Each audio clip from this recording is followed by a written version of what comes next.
بسم اللہ الرحمن الرحیم۔ السلام علیکم ناظرین، امید کرتا ہوں کہ آپ سب خیر و عافیت سے ہوں گے۔ قرآن حکیم کی سب صورتوں سے مختصر صورت ہے سورہ کوثر۔ اگر اس کے فضائل کو دیکھا جائے تو بہت ہی جامع صورت ہے۔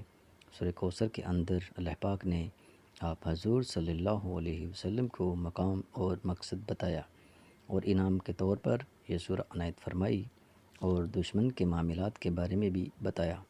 پہلی آیات شان و مقام بیان کرتی ہے، دوسری حضور کا مقصد اور منصب بیان کرتی ہے، اور تیسری دشمنان مصطفیٰ کا انجام بیان کرتی ہے۔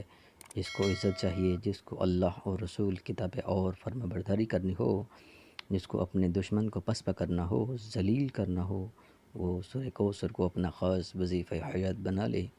سورہ کوثر کے اندر اللہ پاک نے برکات و فضائل کے سمندر کو رکھ دیا ہے۔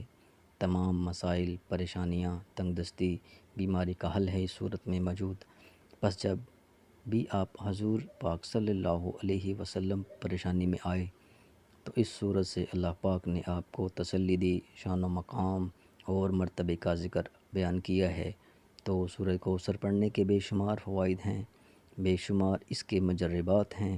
آج تک امام رضی اللہ تعالیٰ عنہ اور شیخ عبد القادر جیلانی رحمۃ اللہ علیہ نے سورۃ کوثر پر بے شمار کتب میں لکھا ہے۔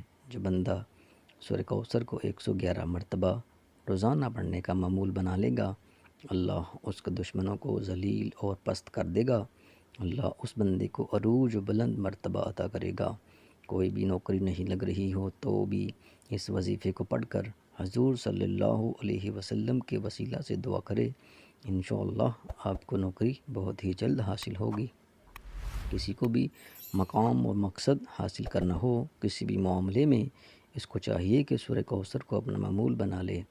21 دن تک پنجگانہ نماز کے ساتھ کوئی بھی ایک نماز کا وقت مقرر کریں۔ 21 دن تک اول و آخر ایک مرتبہ درود ابراہیمی کے ساتھ پڑھنا شروع کر دیں۔ انشاءاللہ 21 دن سے پہلے ہی آپ کامیاب ہوں گے، مگر وظیفہ 21 دن تک لازمی پورا کرنا ہے۔ اس کے بعد 2 نفل شکرانہ اللہ رب العزت کے ادا کریں۔ یہ وظائف ہم بہت محنت اور لگن کے ساتھ علماء سے کرام سے مشاورت کے بعد اور احادیث کی کتب کا مطالعہ کرنے کے بعد آپ کے لیے لے کر آتے ہیں۔ سو آپ کی نیت سے اور حوصلہ افزائی کے لیے لازمی سبسکرائب کیا کریں۔ اس کے ساتھ ہی میں اور میری ٹیم آپ سے اجازت چاہتے ہیں۔ اللہ حافظ۔